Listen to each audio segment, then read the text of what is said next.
For folks joining, I'm going to give it about 30 seconds or so, and then we'll get started.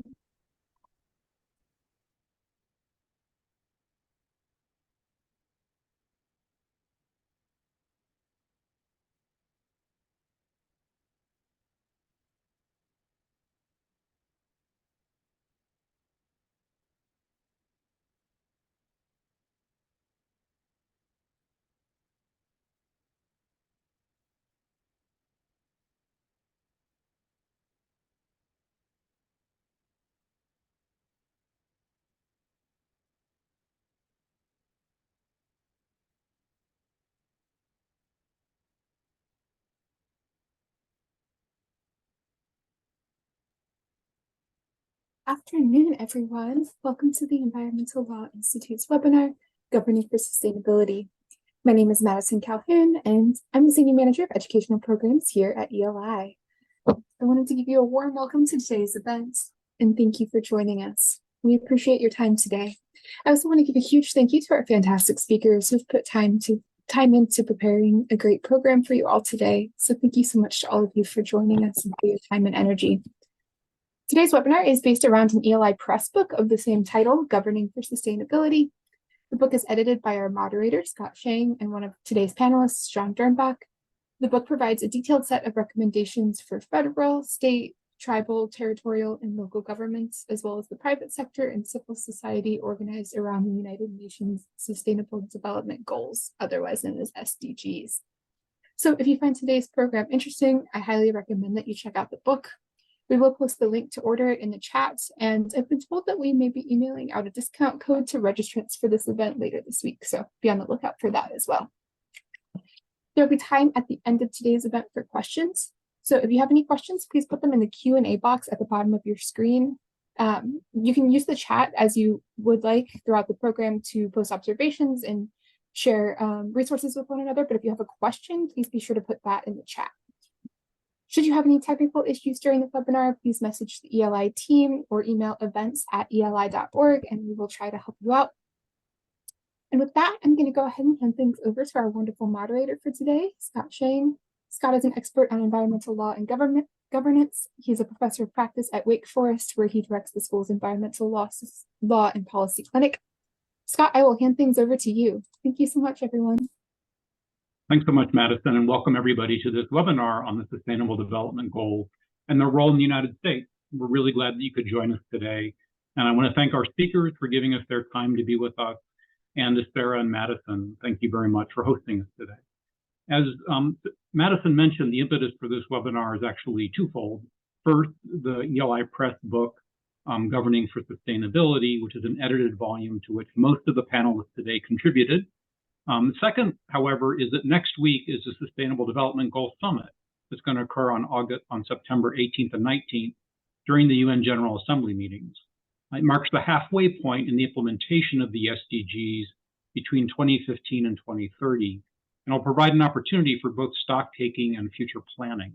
So our panelists will discuss this in more detail as well. The format for our time together is I will ask our panelists some questions to start us off, and we'll then switch to a moderated Q&A. So if questions come to mind, as Madison said, please do put them in the Q&A box, and we'll make sure that we get to them. We're delighted to have some of the key experts in the United States on the SDGs with us today. I'll introduce them in the order in which they're going to speak. Starting is John Dernbach, who's an emeritus professor of law and former director of the Environmental Law and Sustainability Center at Widener Commonwealth Law School. John has published several books with ELI on sustainable development, the most recent being the Governing for Sustainability book. Tony Pipa is the senior fellow in the Center for Sustainable Development at the Brookings Institution. He focuses on the Reimagining Rural Policy Initiative and the local leadership on the SDGs initiative. He led the U.S. delegation at the UN to negotiate and to adopt the SDGs. Audra Wilson is president and CEO of the Shriver Center on Poverty Law. Audra is a champion of racial and economic justice, having served in a variety of capacities ranging from political campaigns, including the federal senatorial campaign for Barack Obama, to executive director of the League of Women Voters in Illinois. Shelley Inglis is a senior policy advisor at the U.S. Agency for International Development, which she just recently joined. She's a former executive director at the Human Rights Center and research professor of law and human rights at the University of Daytona. She has a deep and varied experience at the United Nations as well in several offices and programs, including implementation of several aspects of the 2030 Sustainable Development Agenda. And Jane Nelson is founding director of the Corporate Responsibility Initiative at the Kennedy School of Government at Harvard University. She's a prolific author with deep expertise on public-private partnerships and sustainable business. She has previous experience at the Prince of Wales International Business Leaders Forum and was seconded to the UN General Secretary's office to help research and write a seminal report on the UN working with the private sector. So with that as an introduction, let's get started with our various panelists. John, let's get started with you, please.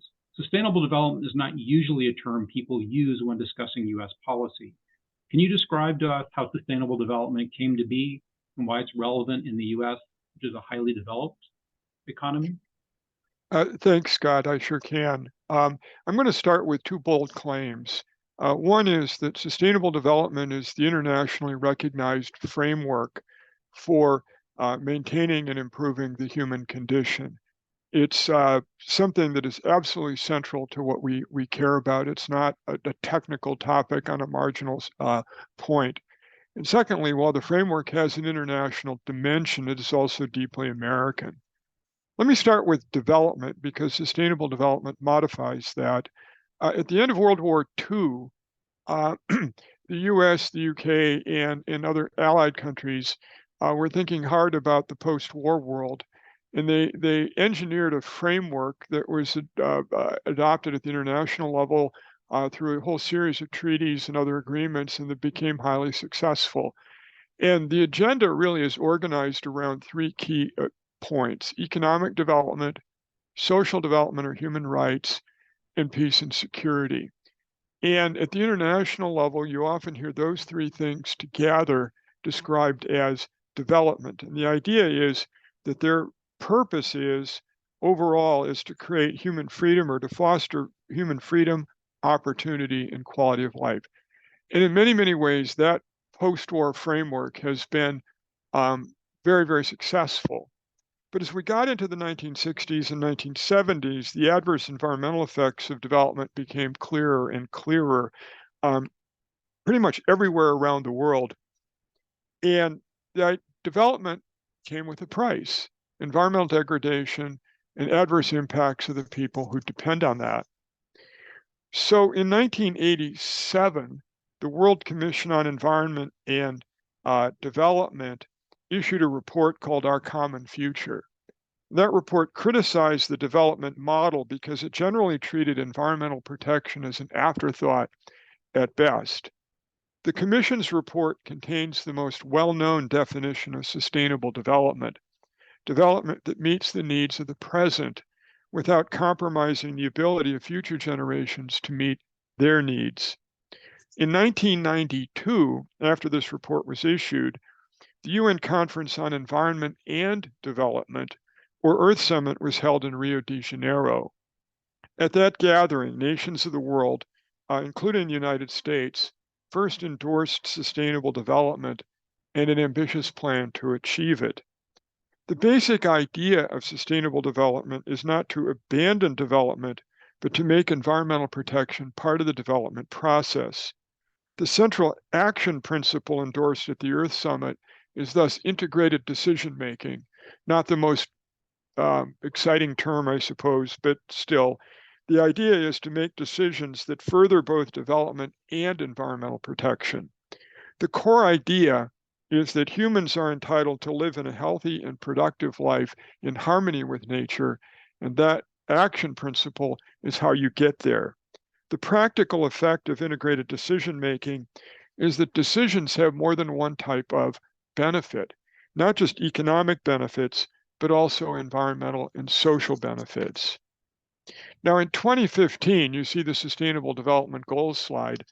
All 192 member states of the UN agreed to the 2030 Agenda for Sustainable Development, which at its core includes 17 Sustainable Development Goals, you can see them here, to be achieved by 2030. These goals, in turn, are divided into 169 targets, and there's at least one indicator for measuring progress for each target. The basic idea here is to use these, the greater particularity of these to accelerate progress on sustainable development. The SDGs do that to a greater degree than any prior international sustainable development agenda. A key premise is that progress toward one of these goals should further progress on other goals as well, and that failure to achieve any one goal compromises the ability to achieve other goals.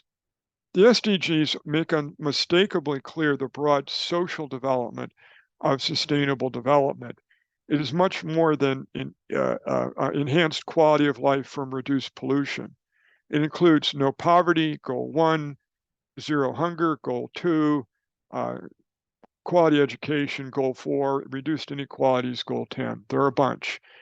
And that grows out of the anti-poverty development agenda that goes all the way back to the original Earth Summit. The original Earth Summit was never, ever, ever about the environment alone. It had a strong anti-poverty component, hence development and the environment. Sustainable development in the SDGs are premised on an all-of-society approach to achieving the desired objectives. The basic idea is that each part of society needs to make a contribution toward achieving sustainability, and that sustainability cannot be achieved otherwise. Partnerships, as you will hear later, are essential. This is not just about what the government should do. We're now, as Scott mentioned, at a midway point between the 2015 adoption of the SDGs and the 2030 target for achieving them. On September 18th and 19th, as Scott pointed out, there's going to be a review at the UN of progress toward achieving them and what more should be done. So it's a good time to take stock of how we're doing and make adjustments. And that's true not just at the UN level, but it's also important for the US to do this. The US ranks 39th out of 166 countries in a 2023 review of national efforts to implement the SDGs, according to the Sustainable Development Solutions Network. The SDSN, as its acronym is called, finds that America is lagging behind the target set for many SDGs that are critical to the nation's defense, competitiveness, and health, such as reducing obesity, increasing life expectancy at birth, protecting labor rights, reducing maternal mortality, decreasing inequality, and protecting biodiversity. To help focus domestic attention on the SDGs, Scott and I asked 26 experts working on various areas of sustainable development to review the nation's progress and make recommendations for future action. The resulting book provides some 500 US-specific recommendations for achieving the SDGs. What we did is we took the general international goals and objectives and targets and translated those into things that were appropriate for the United States. Our hope is that the book provides a useful framework and guide for action in the US. And at this point, I think I'll stop and turn it back over to Scott. Well, thank you so much, John. You've given us a lot to chew on that we're going to come back to as well, including the question of whether in the United States it's possible to do something called integrated decision-making. But we'll get there. Tony, over to you. You had a front row seat to the development of the SDGs, including conversations within the administration on the applicability of the SDGs in the US. I wondered if you could please share with us some of your thoughts about how that unrolled and where you see this going, please. Yeah, thanks, Scott. As you said, I led the U.S. delegation at the UN to negotiate and adopt the SDGs. You know, I was there.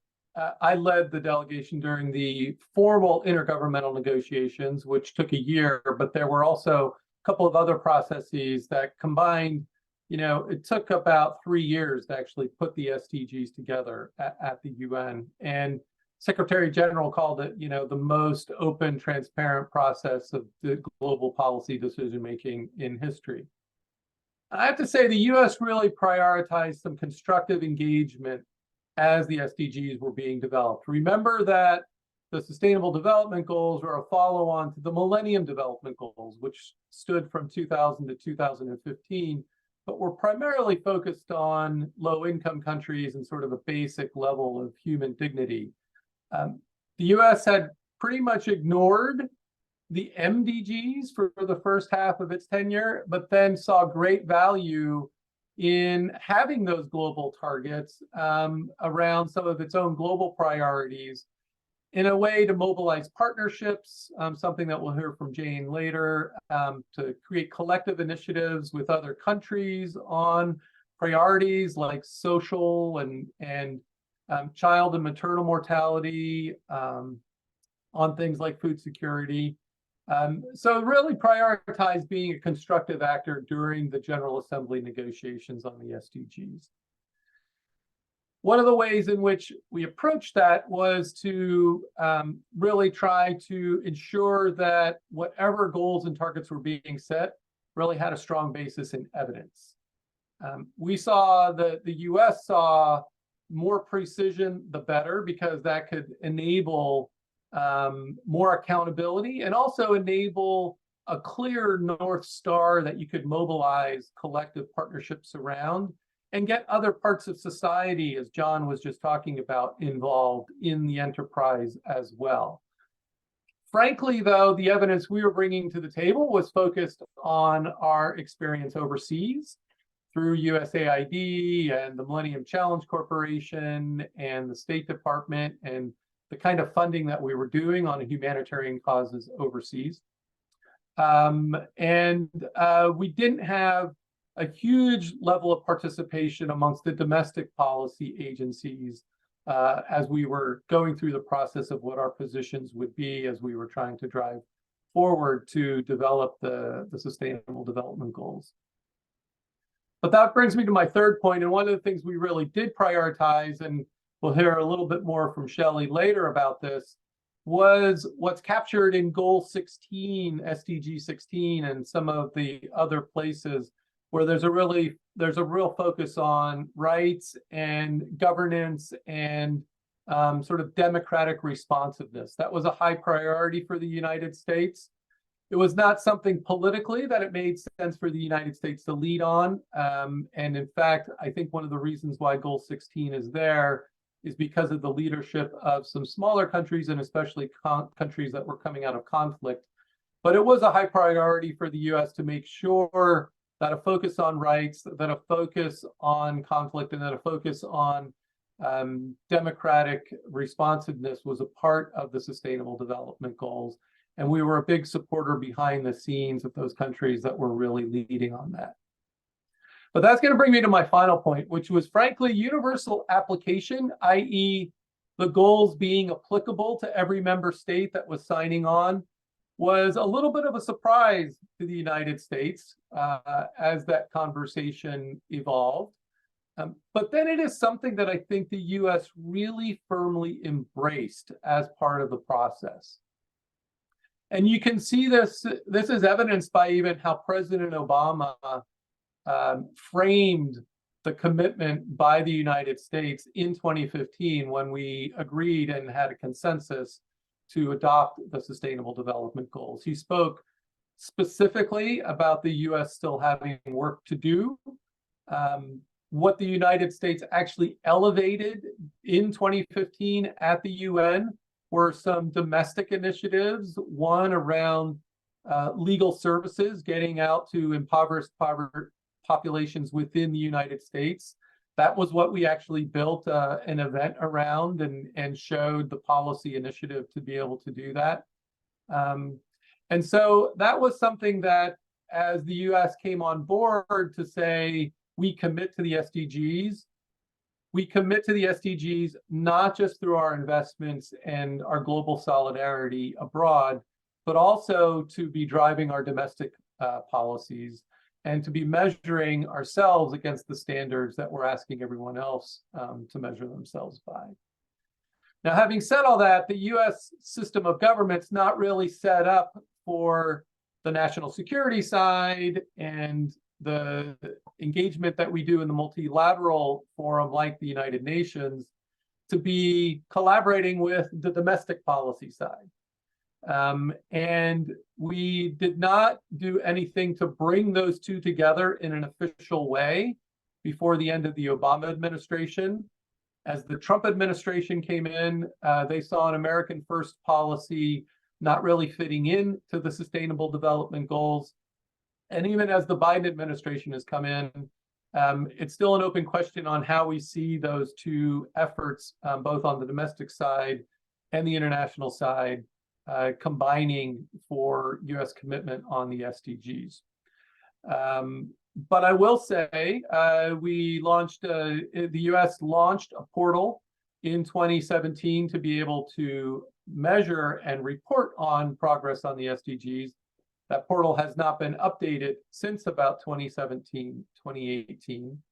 The U.S. is only one of 5 countries not to have done a formal submission of progress at the United Nations.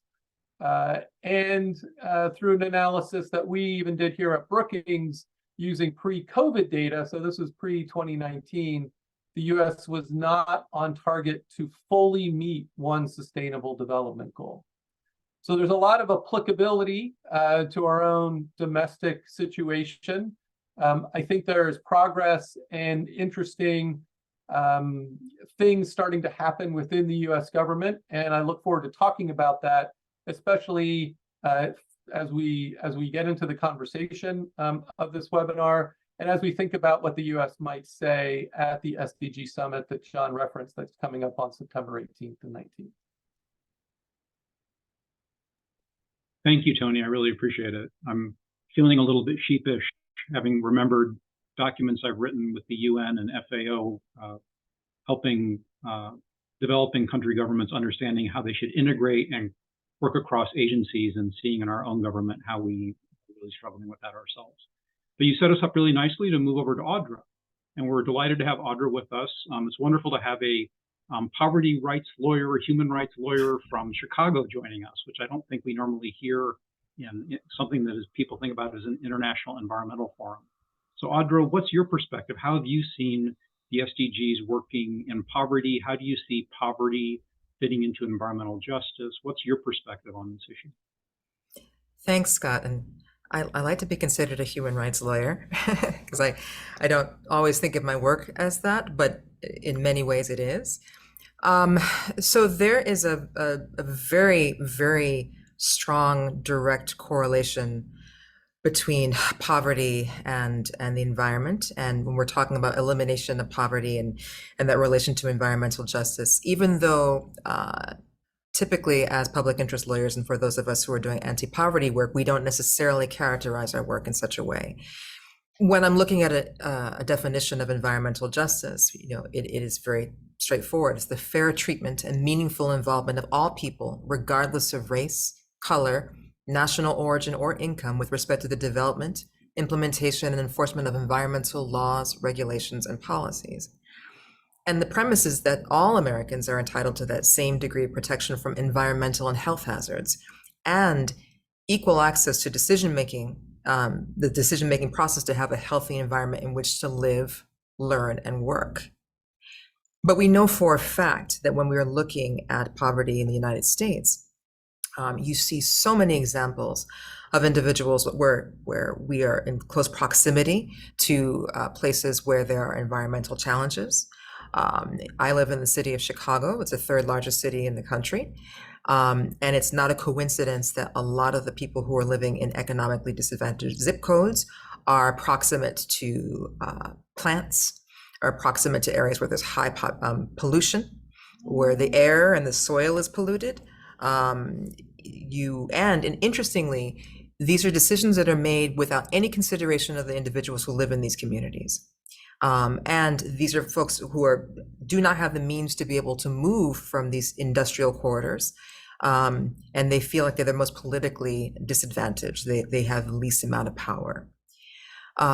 So that's when I say that poverty and environmental issues are going hand in hand. The things that we see from around the world about good and hygienic living standards, being in areas that are safe, to be able to breathe, and water that is potable.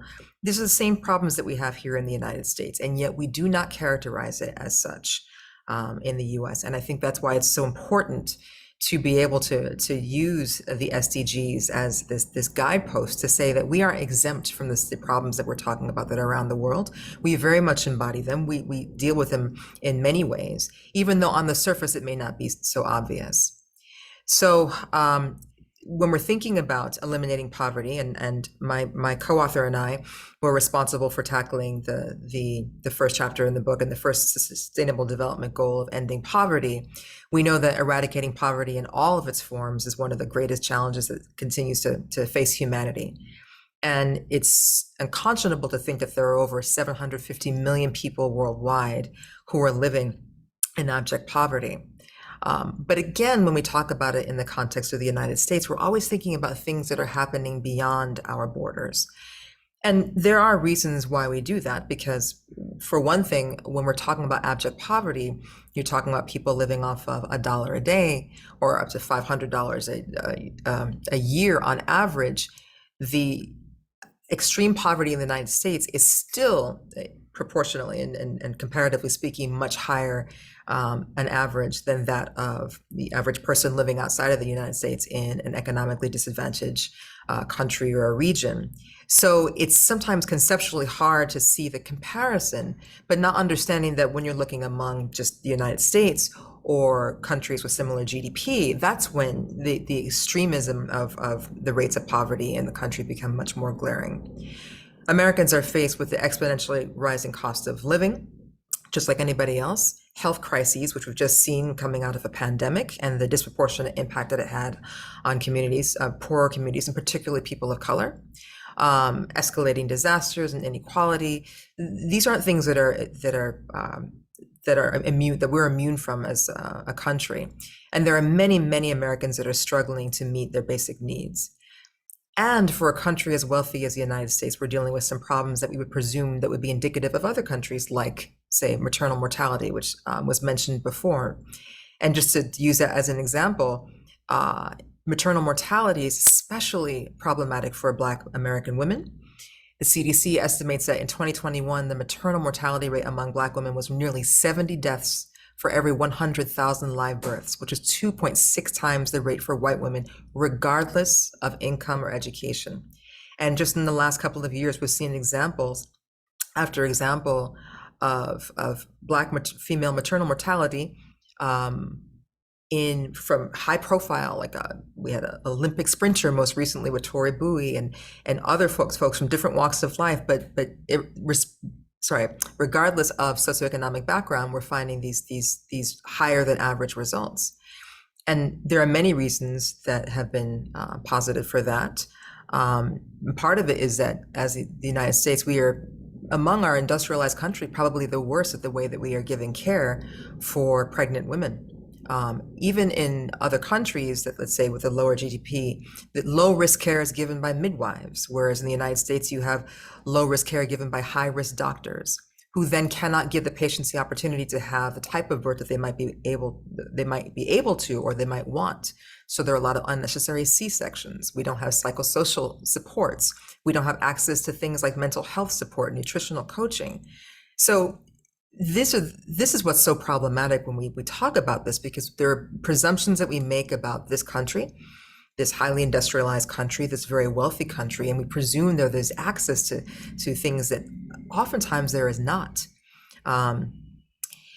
One thing I just want to echo, and I know we'll talk more about this, especially as we, asking more questions among panelists, but you've heard over and over that how the United States really may not really appreciate or understand SDGs. They may not know them by name. Once they know them, they might recognize their potential value, but there's still a sort of disconnect. People, 3 out of 4, I read a study, US adults surveyed had never heard of the SDGs, or if they'd heard of it, they did not know what they were. And this is even among people with bachelor's or graduate degrees. And for those who are familiar with it, there's still this notion that it applies to countries outside of the United States. So, for example, when I mentioned that the poorest Americans on average are living far above the average of $1.90 per day around the world for those who are living in extreme poverty. When I started at the Shriver Center, I actually started originally as a staff attorney, and I was working on what was called at the time food stamps and food security issues, food stamps. Now that's SNAP, but we were talking about hunger, and that was not a term that we used to talk about access to food. We would just say access to food or food deserts, but people didn't want to go so far as to say hunger because they had images in their head about what hunger meant, and that certainly was not here in the United States. And not even thinking about the fact that extreme poverty in America, to think that there are people who are living at an income level that is 50% of the standard poverty measure. So we're talking about an average $12,880 for one person.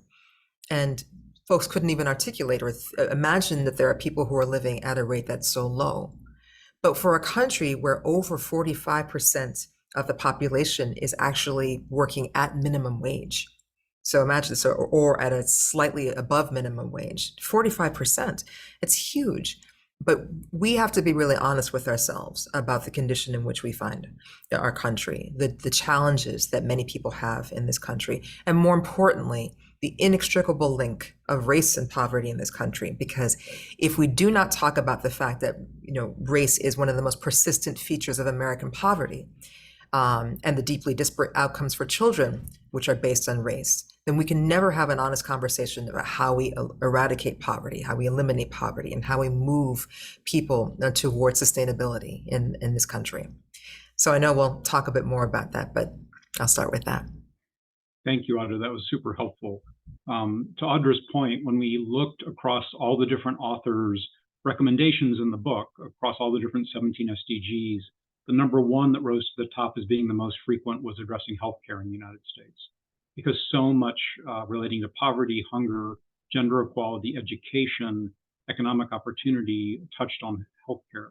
And so I think that Audra brought us to that point, which is really important since so many people think of sustainability as having to do with the environment and forget the social and economic components. And that sends us over to Shelley. Shelley, welcome. Thanks for joining us. It's great to see you. Shelley, Tony mentioned SDG 16, which is one of the two SDGs that cuts across all the others. And it talks about the importance of peace, justice, and strong institutions or rule of law. What are your thoughts about this and the other SDGs and how they're relevant both to the US's international policies and domestically in the US as well? Whoops, Shelley, we can't hear you. You're not muted, it doesn't say. Nope.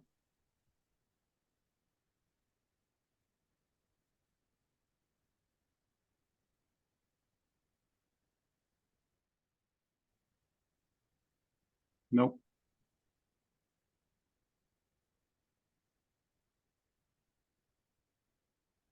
If you go under settings and look at microphone, if you go into settings and sound, there might be some microphone toggles you can check to see which microphone it's using.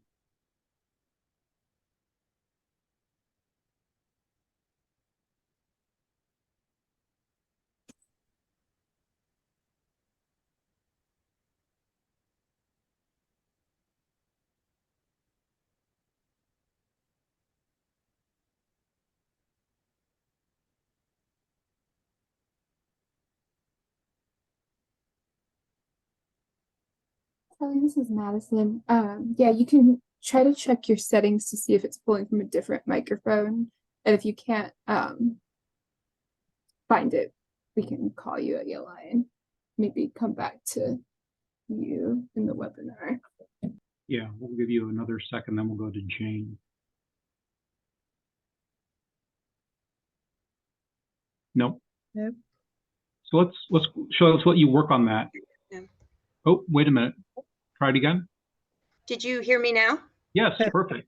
Oh, great. And I am so sorry for that delay. So thanks, Scott, and thanks to all my co-panelists. Just a few things to start off. First, I was not the author of the chapter in the book on SDG 16. That was my colleague, Kim Brown. So I will take no credit for the chapter. And I also just want to mention I do work for USAID now.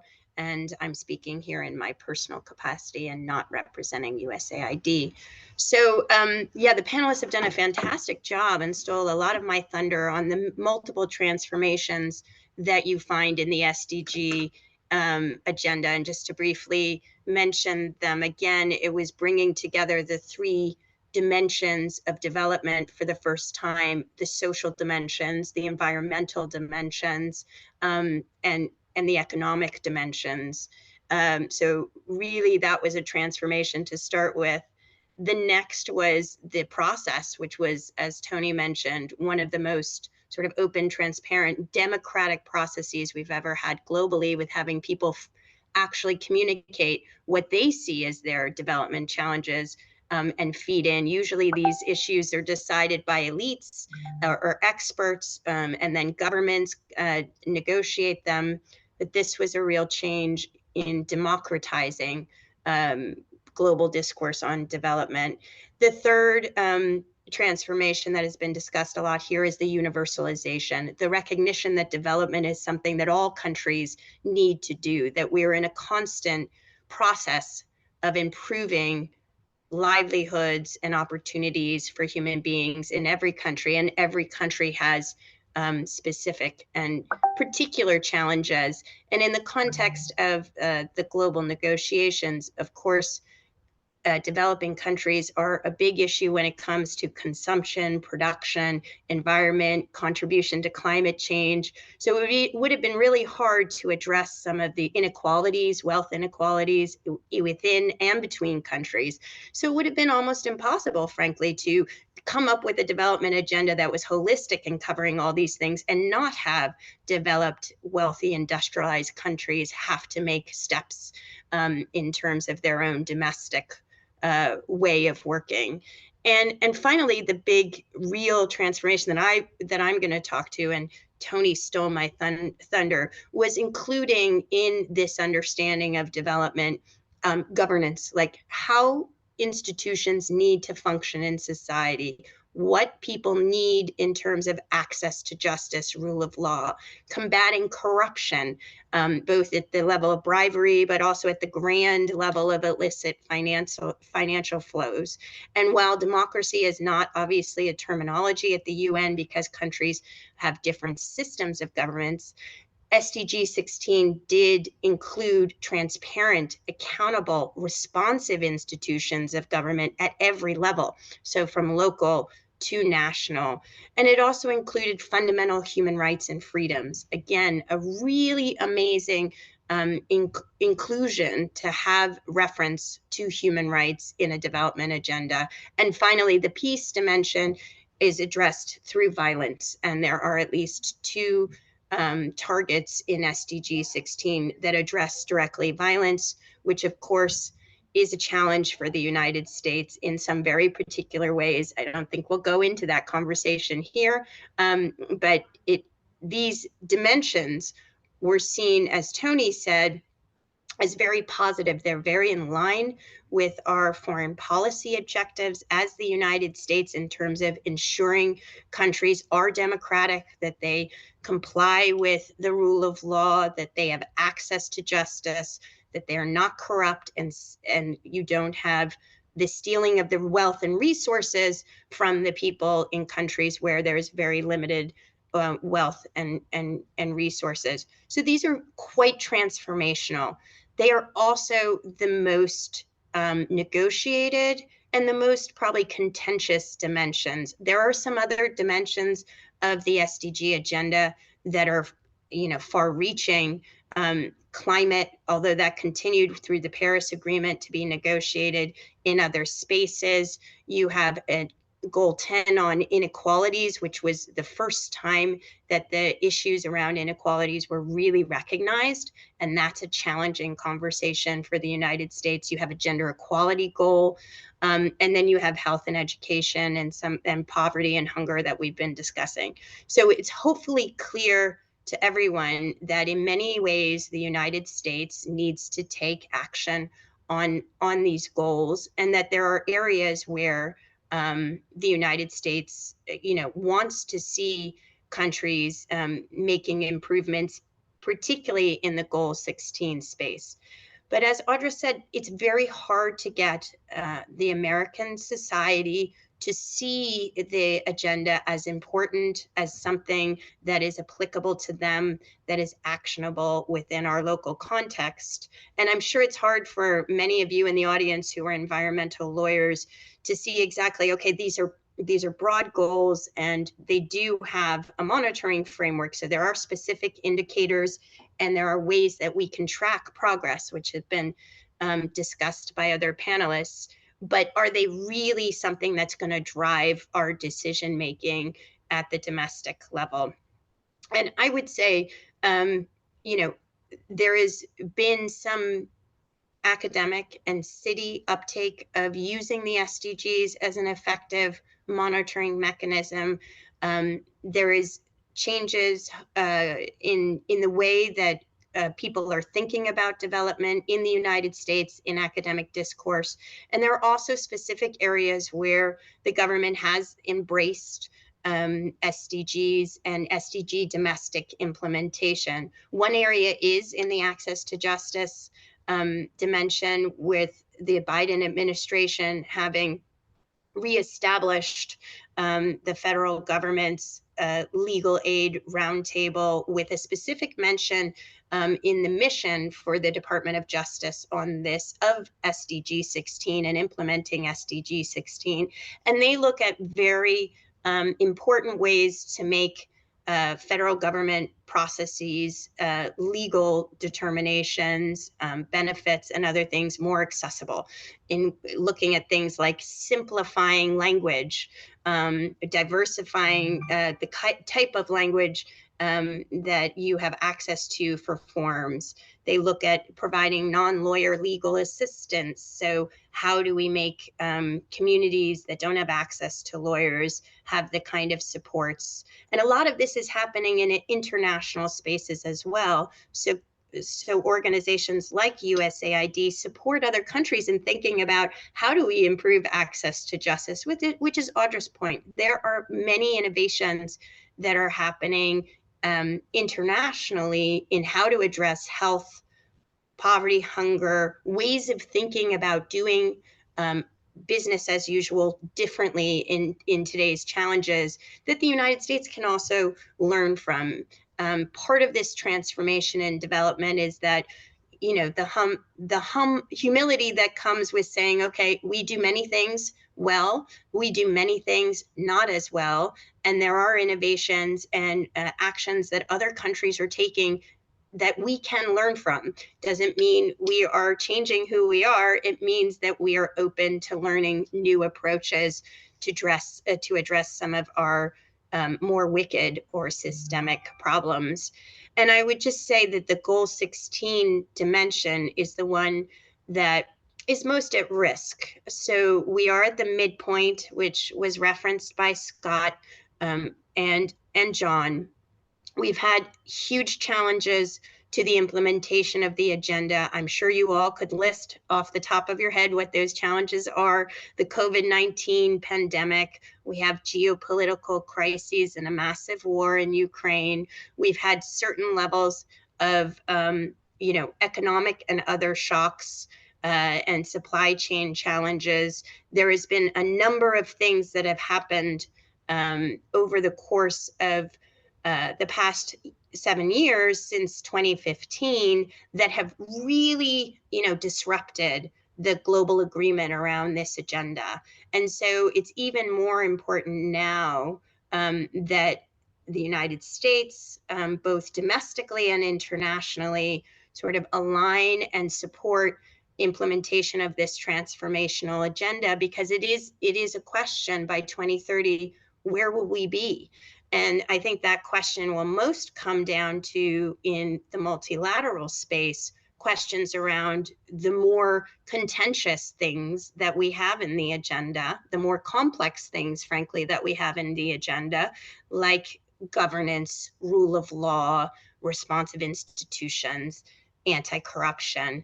And there we made a huge huge leap forward in including these things in the concept of development.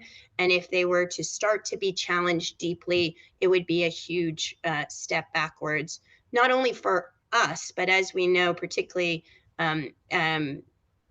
those of us who support human rights and democracy and rule of law, but also for those who have real commitments to the other aspects of the goal, because you can't work on climate and environment without global cooperation around the rule of law, around a commitment to institutions and norms, around access to justice issues, around poverty reduction and health, as the point is being made. So these are really integrated goals. And if you start to take them apart, you're going to have a much less facilitative environment for a country like the United States to work globally on improving human lives, human dignity, as well as domestically on improving how we make policy around sustainable development. I'll stop there. Wonderful, Shelley. Thank you very much. No one stole your thunder. You had tons to say, which was wonderful and very enlightening. So thank you for helping to pull some of this together as well, which SDG 16 does a good job of doing. And of course, in the United States, we have so much to look at right now in terms of rule of law, protecting the vote, campaign finance reform, a concerted effort to overturn an election, to say that we do not need to look at the metrics for SDG 16 is to not have looked at the news for the last couple of years. That leads us over to you, Jane, to talk about the last SDG, SDG 17, another one of the cross-cutting SDGs, which talks about partnerships and implementing the goals. How do you see the SDGs through this lens of partnership, through the lens of how businesses work, knowing that many of our listeners are lawyers who work with companies and may not have thought about the fact that perhaps their clients know a lot more about the SDGs than they do? Over to you, please. Great. No, well, thank you. Thanks very much, Scott, and wonderful to be here. And I'd actually like to start with the role of business and then lead on to partnerships, because I think, as my other colleagues have emphasized, government leadership at every level, federal, state, tribal, local level, is going to be absolutely essential if the United States is going to get back on track in terms of the SDGs. But equally, we're just not going to get there without engaging with and holding accountable the private sector, and particularly large private institutional investors, banks, insurance companies, global companies with global supply chains, as sort of Shelley was alluding to, but also small and medium enterprises. And I think when we think of the role of the private sector, there's sort of three key elements I think we need to look at, regardless of industry sector, and very important for all American companies. And first, I would argue that we have to start with risk management and do no harm, and managing the negative externalities, social, environmental, that unfortunately are still so much a part of a lot of business models, global supply chains, market incentives, short-term incentives that a lot of business sort of adheres to. And so being very intentional, both companies themselves, but also corporate stakeholders, whether it's investors, government, sort of legal frameworks, making sure that companies identify, understand the risks of their business, not only to their business, but the risks of their business and their business models to people and to the environment, and then have systems in place and due diligence in place to manage those negative impacts. Provide access to remedy where abuses or problems happen, and are held to account for those impacts. And there's more and more examples of companies working on a voluntary basis to do that, but it's clearly insufficient without rule of law, as Shelley was saying, and I think very, very active stakeholder engagement. So that's, I think, the sort of first imperative we need to look at when we think of the role of the private sector. Then secondly, there is obviously enormous opportunity for innovation and investment by the private sector. I think, unfortunately, there's the tendency to jump to the innovation and investment agenda, which is crucial, but without looking at the sort of respect and risk management and do no harm agenda. But if we then look at the investment and innovation agenda, there's I think for every single one of the SDGs, the potential of new technologies, new products and services, innovative financing mechanisms, new types of business models that companies in pretty much every sector can engage with through their core business, and not just their philanthropy, is still, I think, highly untapped.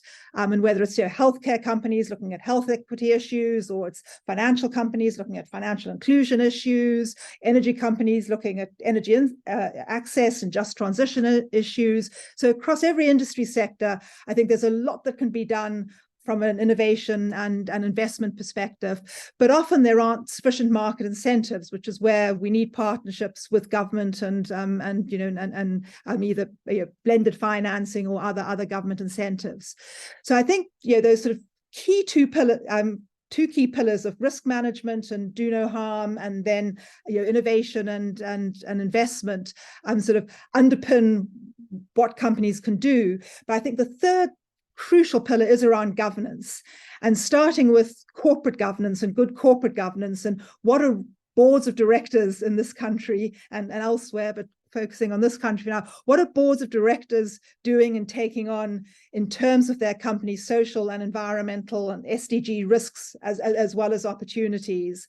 How are companies disclosing their impact on the SDGs? And on that front, it actually, on the surface, looks very hopeful, in that the latest KPMG survey of corporate sustainability reporting identified that something like 68% of the top 100 companies in the United States are reporting specifically on the SDGs. Part of the challenge of corporate reporting on the SDGs, it's mostly on the positive contributions to the SDGs, not as much on identifying some of the risks. But the fact that 68% of the 100 largest companies are reporting on the SDGs gives us, I think, something very sort of credible to work with in terms of understanding what those contributions are, what the impacts are, and then partnering with business to optimize the positive contributions and address sort of some of the negative externalities. So there's no doubt that business leaders, a core group of business leaders in this country are beginning to understand what the SDGs mean, and whether they're calling it ESG, environmental social governance, or corporate sustainability, the fact that they're using the SDGs as one of their reporting frameworks, together with the UN guiding principles on business and human rights and global reporting initiative, gives us, I think, a lot of potential to scale up private sector impact and engagement. And so that would then bring me to the question on partnerships, and that voluntary action by individual companies is necessary, but not nearly sufficient. And so what are the partnership opportunities where business can support and work with government on government goals, but government, civil society can also either work collectively to hold business to account, or partner with business on moving the agenda forward? And I think we're seeing an array of interesting partnerships emerging at a federal, state level. And Tony, you may want to come back in on this point, but city governments working with businesses on sort of local voluntary review programs. We've got more and more examples of companies themselves working together, like within an industry sector, setting standards and norms on a coalition at the moment on living wage, and addressing that not enough there's still problems with minimum wage, but leading companies should be going beyond that and looking at living wages. So there's I think we've got some interesting sort of industry sort of coalitions around transparency and accountability. And then finally, I think one of the most interesting areas, and Shelly, again, it would be interesting to get your views on this, is how US companies are working with USAID, State Department, and other sort of key government institutions on US global leadership on the Sustainable Development Goals. And again, setting up both accountability mechanisms and standards and norms to address negative externalities, but also sort of joint financing mechanisms to mobilize the billions of dollars that are needed to address the SDGs, both in this country and internationally. So I think we're seeing progress, but as Audra and others have stated, there's I think it's taken a while for business here to see that SDGs are about what US companies are doing here in the United States, not only their global supply chains, but both are crucially important. So from a business perspective, looking at both the local national agenda, and for those that have a global footprint, their global supply chains is challenging, but I think we're making progress. Thank you, Jane. Also super helpful. I really appreciate it. We have some questions, which we're going to get to in just a moment. I do want to ask, because we do have this coming up next week, what we might expect to see from the Sustainable Development Goal Summit, and how, getting to one of the questions in the box, how has this administration leaned in or not leaned in compared to prior administrations when it comes to the SDGs? I don't know, Jane, Tony, you want to take that one? Sure. So a couple of different things. I think things to look for as we come up to the SDG Summit. One, who represents the US? So this is a head of state summit, technically.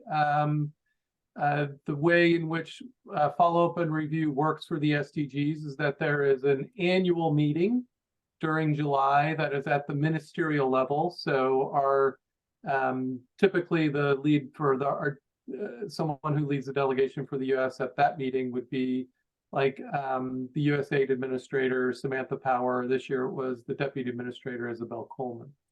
But every 4 years, the member states agreed that there would be a summit to check in on global progress at the head of state level. So presumably, or hopefully, we would have President Biden actually represent the United States and talk about the United States commitment to the SDGs, both internationally and domestically. But I think it's a strong signal who will be the lead for the delegation and will actually speak on behalf of the United States at the summit. My personal hope would be that the United States commits to measuring its own progress against the SDGs. As I said, it's one of 5 countries, one of 5 member states that has not done what we call a voluntary national review, which actually is voluntary as it's in the name. It's not mandated, but it provides a country an opportunity to lay out in both quantitative and qualitative terms where its country is doing well and where there might be gaps, and what its policy initiatives are to address those gaps on the SDGs. And I think it would bring the United States a great deal of credibility to be able to say, here, to Audra's point, here is where there are gaps within our own society on being able to address the SDGs and to make progress. Here's what we're doing. I think the US, frankly, has a pretty good story to tell from the last couple of years, with a lot of legislation and a lot which is putting resources aside for things like clean infrastructure, for action on climate change and the Inflation Reduction Act. And the administration is taking initiatives to ensure that there's equity and equitable outcomes when adopting and implementing those particular measures. Things like Justice 40, which is an environmental justice initiative that looks for 40% of those resources to go to the most disadvantaged people in the United States. But it has to be willing to talk about those and be able to put those on the table and be able to also show where you're falling short. To Audra's point, maternal mortality, for example, technically the US has met that SDG target, but we are literally going backwards amongst some demographic groups. And so it's not good enough just to make the benchmark. I mean, we have to sustain that over time, and we actually have to get better. And so I think, and looking for a way in which we talk about how important our domestic progress is to our global standing and our ability to have the partnerships that both Shelley and Jane talked about, both with the private sector, as Jane was talking about, and that mobilization, but also with other countries on some of the issues that we're trying to do around human rights and other issues. That's really helpful, Tony. I appreciate that. It helps folks see this. There's several different lines of questioning, and I want to get to the first question that was asked. But I want to first follow with what Tony just said and asking this somewhat general question of what's the import of having the SDGs in the U.S. as an integrated decision-making tool in a country where we are allergic to planning. We hate that word. There's large parts of the population, and the work I do in North Carolina, we learned if we use the word planning, they won't listen, they turn off. You have to talk about resilience and self-sufficiency as a way to get into those topics. Is it about trying to get us together to all achieve something as a whole, or is it more holding people accountable for measuring the country's progress or lack of progress against metrics and let those numbers speak for themselves? What's the goal behind using SDGs in a country like the United States, which doesn't plan and we don't do integrated decision making? You can challenge that premise too. Audra, do you want to take that? Yeah, and I know others have thoughts on this as well. I think to your question, it should be both. Yeah. And what I do in the work that I'm doing about eradicating poverty domestically is using the most glaring and the most recent example, and that's the pandemic. So as horrible as this pandemic was, there are so many lessons that we've learned from there. The most basic one, recognizing just how interconnected we all are, to see how almost the entire world is shutting down in some way, shape, or form because of our interconnectedness, and not recognizing that we cannot not be concerned about what is happening, whether we're talking about production of microchips or special chips for the cars or whatever the case may be. But it was a moment in this country most recently where we saw just how interconnected we were and the dependence that we have on each other. I think when you're talking about from the perspective of, again, thinking about poverty and poverty elimination, when we had the stimulus checks, and though they were highly politicized and handing out checks, and it evoked every trope you can think of as as it pertains to those who were receiving any sort of government assistance, there was also a time where child poverty in the United States had dropped precipitously. So you have, when there were examples in this very extreme setting of when we had to think across all lines because we had this pandemic that was impacting people irrespective of their political ideology, of their racial or gender demographics, it was hitting everybody. This was a moment where we had to be thinking across all lines, and that we were implementing some solutions, even though they were short term, but some solutions to address those issues. And I say that just to use it as a backdrop of not only why it's important for us to be thinking about sustainable development goals and applying them to the United States when we're talking about a pandemic, that something's happening in one part of the world and how so rapidly it impacted everybody, but to also think about broad-based solutions that are impacting and helping large swaths of our American population in this crisis setting. So we know that this works. And we know that it was helping people. When I started at the Schreiber Center as CEO on June 1st of 2020, so and meeting my staff remotely, and so this was at a moment where we were just trying to figure out, all of our work was impacted because as an organization we had to pivot very quickly to be able to be immediately responsive.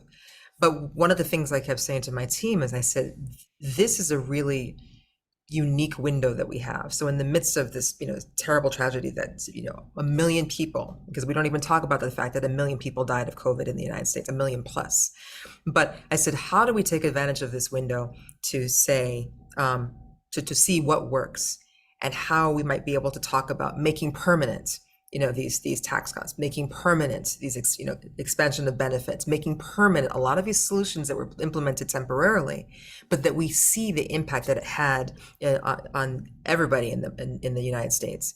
And that's part of a political ideology. Part of it's how we have to really change the way that we speak about this. But I think that the pandemic can be a really great way and a great exemplar of what can happen when we sort of switch our orientation and think about, implementing solutions that can really just even create a threshold, like just even a minimum threshold of how we can live and how we can impact people affirmatively. Thank you, Audra. That was really helpful. Let me go to Shelley about this question, then Shelley, go to you and Jane to ask the question about whether sustainable development can include preserving or working with Indigenous cultures? Yeah, thanks, Scott. And Audra did a great response in terms of moments where the clarity on local to global really resonates in our brain. I do think the United States can respond to metrics not just as a means to show what we're doing to the rest of the world and measuring our progress in that sense, but also in terms of integrating it into our planning and solutions and using it as an effective tool. I think the United States is a complex government environment. So you have local, state, it's a federal, federalized government. You have indigenous peoples and self-governing territories. So of course, you're going to have to see this work done in different ways in different contexts. And the goals allow for, and a lot of the progress has been with am I delayed? Just a little bit, Shelley. You're, but go ahead. We were hearing most of what you were saying, and you seem to be back.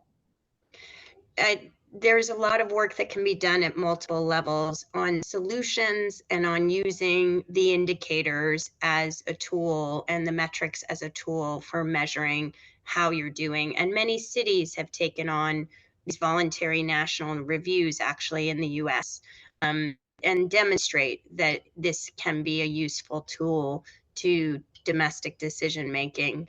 There are a number of indicators throughout the agenda that there are two that specifically speak to Indigenous rights. And then there are a number of goals that speak to overall human rights or access to justice or non-discriminatory laws that resonate for Indigenous culture and Indigenous rights. So there's a lot of the goal framework that Indigenous communities can use and reflect on Indigenous culture and protection. And that's throughout the goals. So there's not one goal. I would like to just mention, as I close here, goal 10 again on inequalities, which is a really interesting goal and one in which I think is particularly resonant for Indigenous communities, both here in the US, but also globally. Jane, what are your thoughts about the relationship between sustainable development and Indigenous peoples? I think you very much support and agree with what Shelley said, and certainly from the corporate side, I think the UN guiding principles on business and human rights, together with the Sustainable Development Goals, provide an excellent framework for companies again to both hold themselves to account, but also to be held to account. And so the fact that more companies are voluntarily adhering to, endorsing the UN guiding principles on business and human rights and putting policies in place for respecting human rights, including Indigenous rights and culture, undertaking due diligence processes, stakeholder engagement. We've seen good progress there. But as I was saying earlier, it's not enough on a voluntary basis. And I think one of the most interesting developments we've seen on Indigenous rights and human rights more broadly is now the growing sort of shift from soft law to hard law from a company perspective. So the emerging European sustainability due diligence directive, which is going to be relevant for American companies operating in the EU as well as European companies. The growing focus, SEC bringing in climate reporting and more focus on climate justice and just transition, not necessarily part of that reporting requirement, but pressures coming from other sources for that. So I think the corporate responsibility to respect human rights and Indigenous rights and culture is making progress. I think there's untapped potential for companies to partner with legal aid associations, with tribal governments, state governments, local governments on supporting rights defenders, supporting economic development, education programs in Indigenous communities, making sure that there are better linkages along supply chains. So again, there's, I think, sort of a respect and protect Indigenous culture and rights agenda, and sort of support economic opportunity and development agenda that very few companies can do on their own, but in partnership with government and foundations can make good progress on. That's great, Jane. And I'm going to go to Tony in a moment. I just want to add one real quickly, is that my other hat is as a senior advisor on corporate relations with Landesa, an international land rights group based in Seattle. So I do a lot of the work that Jane is talking about. And I don't think Americans understand the degree to which some of the multinationals are working to try to reduce sustainable development problems within their supply chains, including impacts on Indigenous people. Nestle just came out with a 22-page manual for itself and its suppliers on Indigenous land rights. And often what they're doing is in a context where the government at home is not supportive of Indigenous rights. So sometimes these companies are out ahead of the local government. And if you're a lawyer advising on compliance with local law, you may be doing harm because you should be complying with international norms, not local law, which is a whole nother topic. But Tony, let's go over to you on this topic. And also, there have been several questions about states, whether there are some states who are out ahead on this area, the role of localities. Also, we've been talking a little bit about EHS, and we'll get in a moment to how the modern approach to EHS is affecting things. But let's start with any thoughts you have on this topic in states. Yeah, so I'll start just commenting on the Indigenous. So people ask me often, SDGs are a pretty comprehensive framework for development. What, if anything, do you think was missing? And I was intimately involved in helping put them together. And the one thing that I would say is that, what is sort of implied but not explicit in the SDGs is culture. And it is not, and frankly, from a high income industrialized point of view and perspective of country, we have a lot to learn from Indigenous cultures around sustainable consumption and production, around issues of inequity. And we have a lot to learn how culture and how a mindset and a point of view and a perspective of that culture, how important that is to actually achieving those particular targets that we've set out with such precision in a very linear, measurable way, but which is actually in some respects a way of life for other demographic groups and for other cultures. And it really takes root in Hawaii, which is the state that is furthest along by any measure among states in the United States. And my good friends there will say, these SDGs are just an island culture. Like this is an island economy. This is what we've been dealing with from the very beginning. You all are just you're Johnny-come-latelys to the party here. And it is, it is the state of Hawaii in conjunction with a public-private organization called Hawaii Green Growth that created the Aloha Plus Challenge even before the SDGs were agreed, and then have aligned that statewide effort, which includes major Hawaiian corporations led, that are locally led, as part of that, where they are very publicly. And you can go to the web, look at Hawaii Green Growth, just look for the Aloha Plus Challenge. You can see the targets set at the state level. You can see the assessment of what progress on those targets look like. And you can even find out where public-private partnerships or policy innovations at the state level are aimed at making progress on those particular targets. And both Hawaii as a state, and then you actually have local governments and cities in the US as well. And it comes back to that question you originally asked, Scott, which is, how do we think about integration in the United States, and why is that interdependence and that integration of issues important for us to be thinking about from the US? And what I hear from the Hawaiian governor and what I hear from mayors that are taking on the SDGs, that's actually what they're being asked to do by their constituents. They're not being asked by their constituents to just take on the issues of poverty that Audra's talking about, or issues of sustainability that we've been talking about on the environmental sense, or issues of good paying jobs or that switch to a clean, green energy. It's all of those things. And so you've got to be thinking about how that one policy intervention you're making is actually having an impact on those three different dimensions that we talk about all the time as being the three things that the SDGs capture: the social, the environmental, and the economic.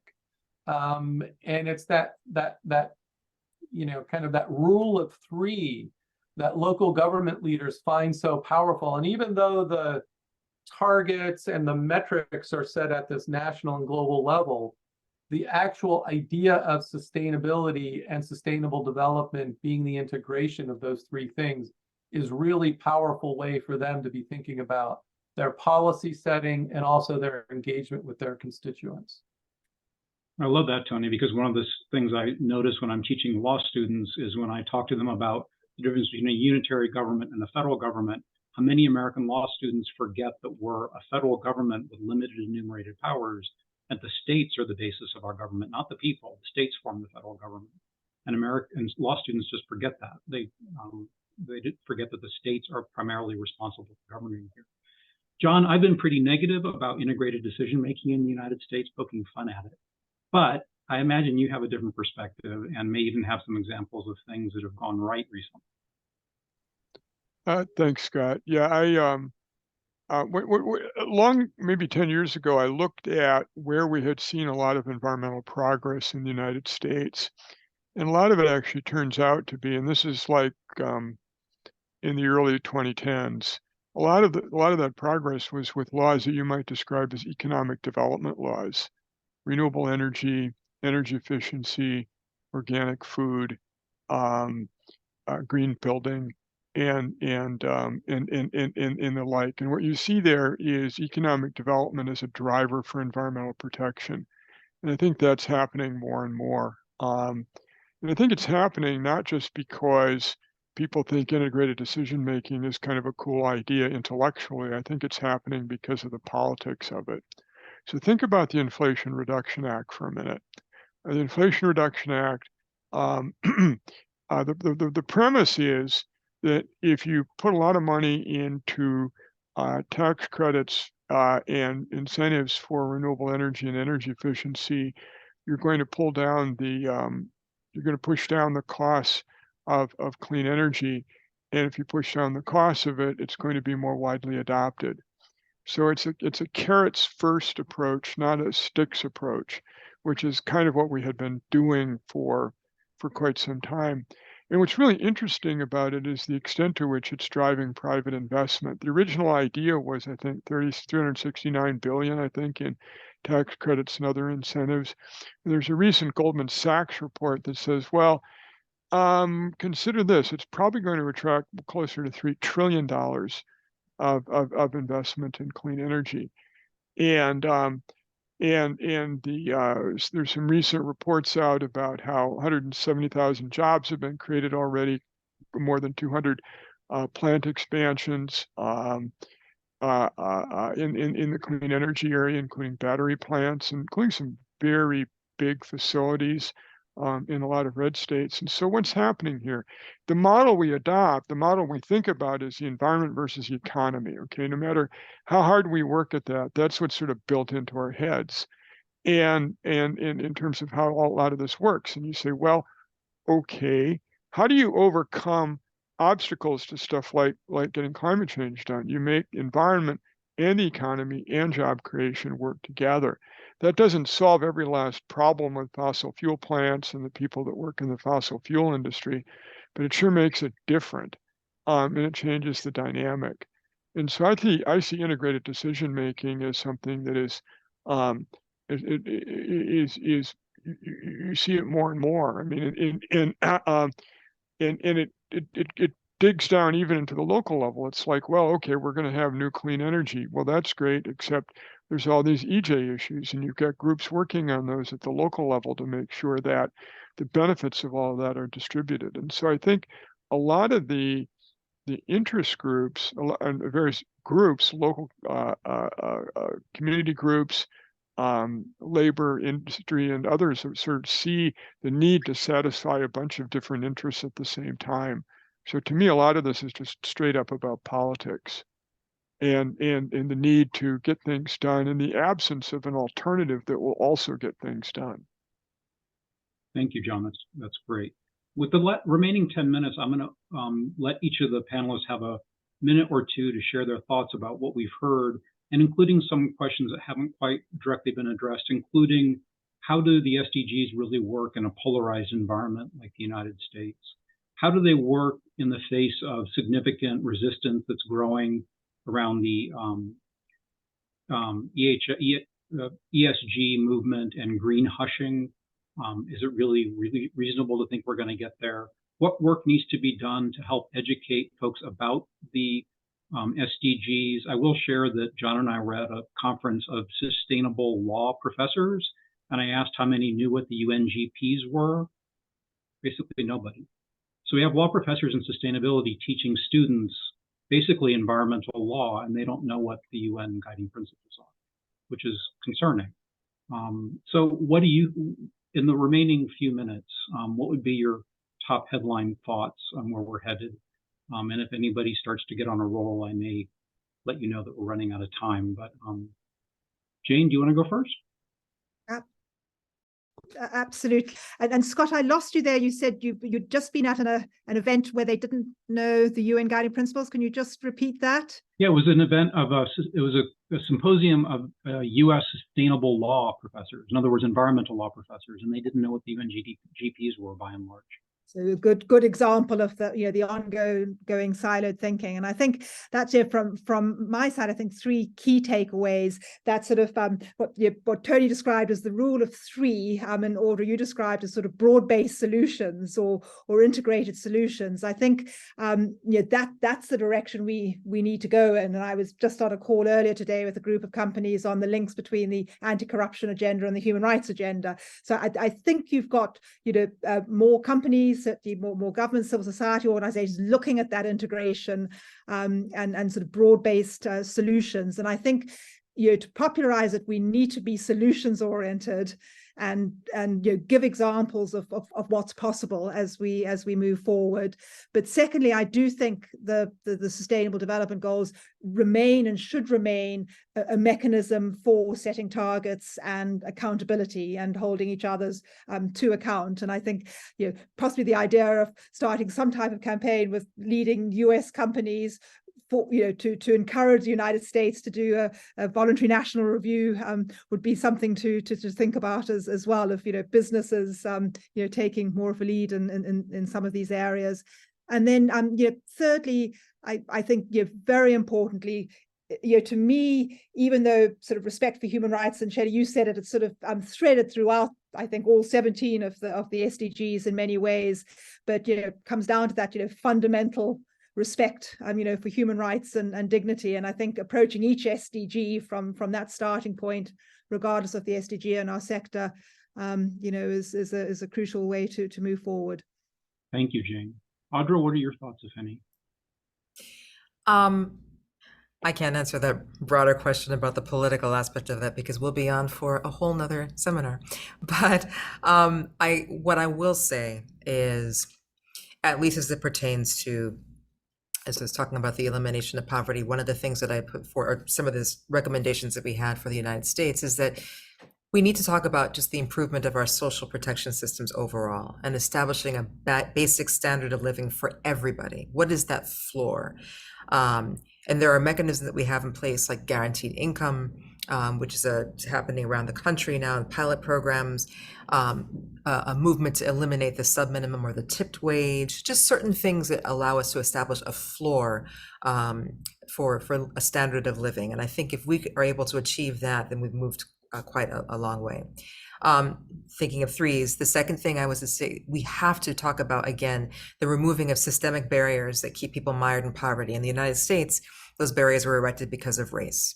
So we have to address race directly. We have to talk about how it is woven into our systems, and it is the destruction of those barriers, the removal of those barriers that keep people mired, that are keeping people mired in poverty. That needs to be an objective of ours. And related to that, number 3 is the addressing the embedded discrimination that causes poverty and the civil rights enforcement that we need to address that. So when we're thinking of the Fair Housing Act or Community Reinvestment Act, things that were put in place to be able to address a lot of these inequities that are keeping people mired in poverty, we have to have steadfast, vigorous enforcement of those laws. Because if we don't, their effect is stunted, and we are prolonging the situation that we have right now economically. Thank you, Audra. Shelley?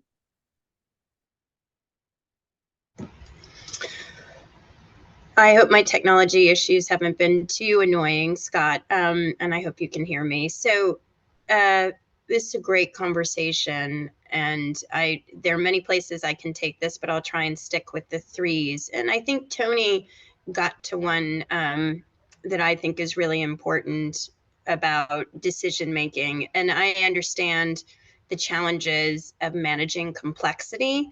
And I also understand the desire nowadays to come up with solutions and to communicate them simply and have people sort of jump to them so that they feel that there's progress.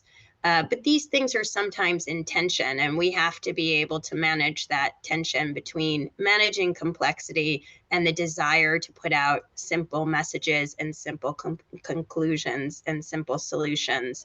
But Tony did mention, and it is true, that there aren't mechanisms within the US government to manage national security or global issues across to local issues. We still have a system that treats those things quite separately.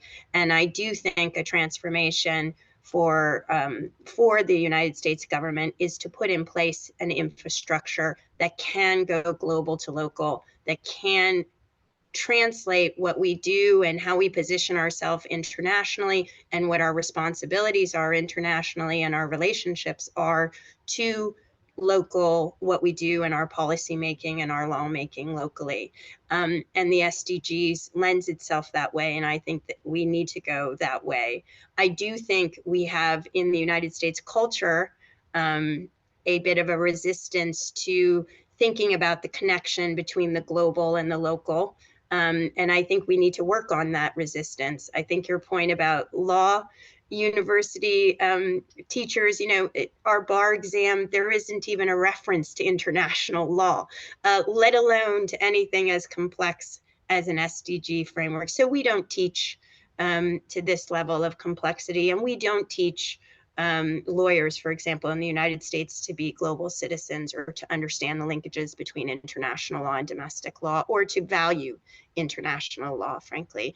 And I would just go to the last thing, and I can't really speak either to the politics, and I believe Audra is correct that that's a really different type of webinar, but it does strike me that so many things in the SDGs, which were negotiated between Russia, China, authoritarian states, Western states, every country in the world, so these are not exactly progressive in many ways. In the United States context, they somehow become more of a liberal or progressive framework. So if anybody can say Saudi Arabia is the most progressive country in the world, come talk to me. But these are goals that everyone is working on, and they are not right or left. They were agreed through a consultative process of everyone coming together, represented through their states, and their states ultimately making a decision, conservative states, Western states, rich and poor states, about what needs to be done to face our global challenges together. And I think that's a really important dimension. That's a really important comment. We have a minute left for Tony and John. Tony, do you want to get your 30 seconds in, please? So my 30 seconds would be, in an era of political polarization, keep in mind that the SDGs are not policy prescriptions. They are targets and goals. They should provide a platform for lots of robust policy discussions about how you get there. And the second thing I would say is addressing a question which we have not addressed at all, which is really continuous growth, which is kind of the way in which we think about our economy going to be sustainable. I would submit that actually where we need to learn about sustainability is in the smallest places and in the rural places. And in fact, in the United States, we think of rural as being in decline. Since 1960, 70 million people have been reclassified from rural to urban, not because they moved to urban places, but because their towns grew big enough to be part of urban. And so if that's what we think about sustainability, I think we need to rejigger our mindset. I'll leave us there. Thank you, Tony. John, what do you have as closing? I would come back to the book that we talked about at the beginning, Scott. The book has 500 recommendations in it. We brought together, as you can see from this webinar, a fabulous group of people to write recommendations. And what impressed me when I finally saw the book published was just how detailed and dense and thoughtful the book is. I don't think you'll see another book anywhere that covers this range of ground with this, from environment to economic to social, with this level of specificity and thoughtfulness. It's a really wonderful resource. And oh, by the way, Scott and I waived a royalty on this, and so I'm not like trying to put money in my own pocket by making these statements. The other thing that we went so far as to create an index of recommendations by actor, so that wherever you are, you don't have to read the whole book to figure out the recommendations that are applicable to, say, local governments. The last point I would make is that a lot of the questions were in the direction of, well, what should we do first, or what are the most important things to do? I would say for anybody who is watching this, listening to this, the most important place to start is where you are geographically, your workplace, your home, the organizations in which you work, the communities in which you work. Figure out where the greatest risks are on the sustainability side, figure out where the greatest opportunities are, and work to make a difference there. Thank you, John. I think that's a great point. As we heard in this webinar, it may be working from the ground up, from the cities, the states, the universities, the companies, instead of looking from a magic pill from above, that we find more actual progress being made in this area. Madison, thank you so much, and thank you to Sarah for having us today. I'll turn it back over to you. Thank you again to our panelists and for everybody being here with such wonderful questions. Thank you so much. I want to give a huge thank you to our wonderful speakers for taking the time to join us for this discussion on such an important topic. I want to give an extra thank you to Scott and John for their help planning this webinar. And again, thank you to Audra, Jane, Tony, and Shelley for joining us as panelists. If you found this program interesting, please be sure to keep an eye on your email, as I've heard that ELI will be sending you a discount code for the Governing for Sustainability book. So check that out, please. And this event was recorded, so if you were unable to watch all of it, you will be able to watch the recording on the event webpage where you registered within a couple of business days. Thank you to our audience for your time and engagement today. Please be sure to check us out at eli.org for more information on all ELI programming. We hope to see you at a future event. Have a great day, everybody, and thank you so much.